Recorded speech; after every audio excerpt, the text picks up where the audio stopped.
Bupati Oku Kuryana Aziz mengatakan kepala desa untuk membentuk posko penanganan COVID-19 di tingkat desa. Hal ini untuk percepatan penanggulangan virus corona hingga di tingkat desa. Selain itu, Kuryana juga mengingatkan kepala desa untuk menggunakan dana desa sebesar 25-30% untuk diberikan kepada masyarakat dalam bentuk bantuan langsung tunai.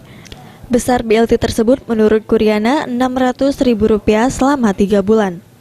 Untuk masyarakat yang menerima bantuan tersebut juga harus masyarakat yang benar-benar terdampak COVID-19, di luar penerima bantuan pemerintah lainnya. Menurut Kuryana, hal ini sesuai dengan petunjuk dari Menteri Desa Tertinggal. Sementara untuk pembangunan desa juga dituntut untuk mengedepankan pembangunan secara swakelola. Pembangunan dengan swakelola tersebut agar masyarakat desa bisa dilibatkan dalam pembangunan, sehingga menjadi sumber pemasukan bagi masyarakat terutama yang terdampak COVID-19. Kita dari desa itu sudah mensosialisasikan itu, sudah mengumpulkan kepala desa.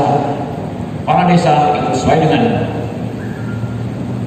Peraturan Menteri Desa Tertinggal nomor 6 tahun 2020, di desa harus membentuk relawan. Sekarang saya lihat di desa-desa sudah ada posko-poskonya.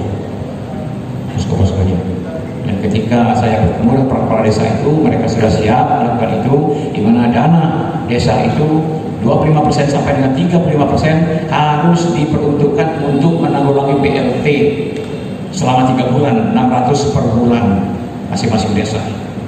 Itu yang jelas itu. Landasan hukumnya itu Menteri Kepala Desa Tertinggal nomor 6 tahun 2020. Alhamdulillah desa juga sudah melaporkan itu kepada kami melalui Kepala Dinas PMD.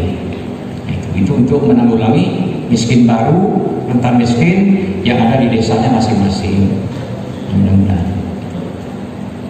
Jadi sekarang ini mereka itu sisa dari dana yang dikeluarkan untuk BLT itu tadi, itu mereka harus membuat kegiatan seperti padat karya, membangun kegiatan proyek padat karya.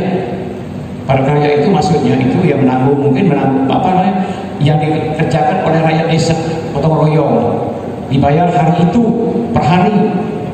Mereka itu dari desa itu supaya mereka itu ada belanja pada hari-hari. Itu maksudnya itu, soalnya ada instruksi pusaka itu dari Menteri Keuangan, dari Menteri Desa Tertinggal, itu utama membangun kegiatan-kegiatan, membuat kegiatan utamakan yang sistemnya sistem padat karya. Ari Prandika, PAL TV.